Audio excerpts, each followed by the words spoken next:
Hi, I'm Tom Testa, CEO of Testa Capital Group. People ask me all the time, what is the difference between bank and private real estate financing? Bank financing is sometimes referred to as traditional, while private is referred to as non-traditional.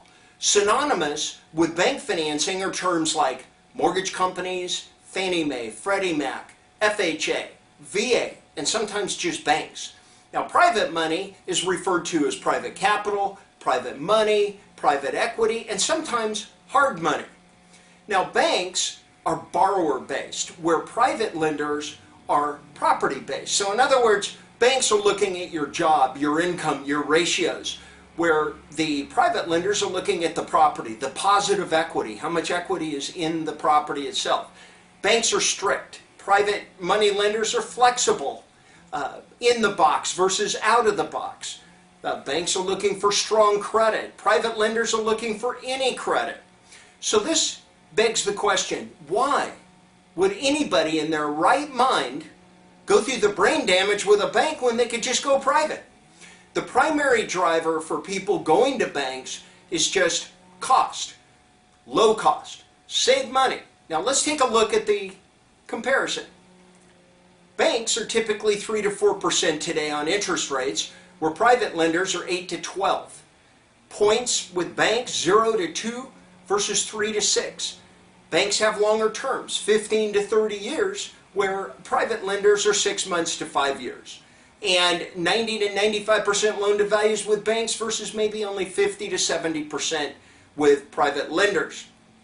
So now we have to ask the question, why would anybody ever go to a private lender? Two primary reasons. Bank decline. You can't get a bank loan. This is an alternative that's helping to pull the real estate market out of this slump because it's financing that is not available. We don't have subprime lending anymore, so private lenders are closing the gap.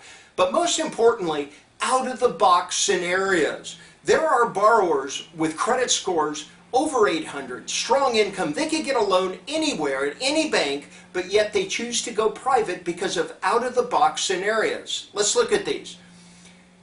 The borrower, the property, the situation and the timing may justify going private money because they're out-of-the-box scenarios. So let's look at some of these. Let's start with the borrower.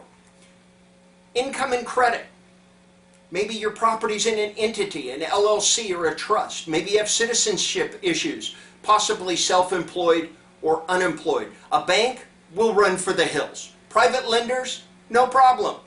Let's take a look at the property. Here's a few scenarios. It's vacant. There's a squatter in the property. Completion of construction. The owner ran out of money. Poor condition. The roof's caving in. Or it's distressed. It's mixed use. Or it's a small commercial property. Again, banks will run for the hills. Private lenders, no problem. Let's look at a situation scenario. Death and probate. Divorce settlements. Disasters or emergencies. Health or incapacitation. These are all issues that would preclude a bank, but yet open the door with private money. Finally, timing issues. Let's take a look at these.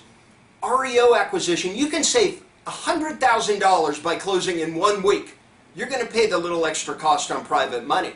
Emergency cash needs, investment opportunities, IPOs, stock options, bond or bail, incarceration, unexpected incarcerations, you would require additional capital. So now, in summary, why would you take private money? Well, you can't get a bank loan, or you have out-of-the-box scenarios that justify paying the additional cost, and they are driven by the borrower, the property, the situation, or the timing, these out-of-the-box scenarios. Thank you very much for watching this presentation. I'd like to invite you, if you have a property located within the state of California, please email me at ttesta@testacapitalgroup.com. I will be glad to analyze this and let you know if our private capital will work for you to solve your real estate needs. Thank you very much, and the best in your real estate endeavors. Thank you.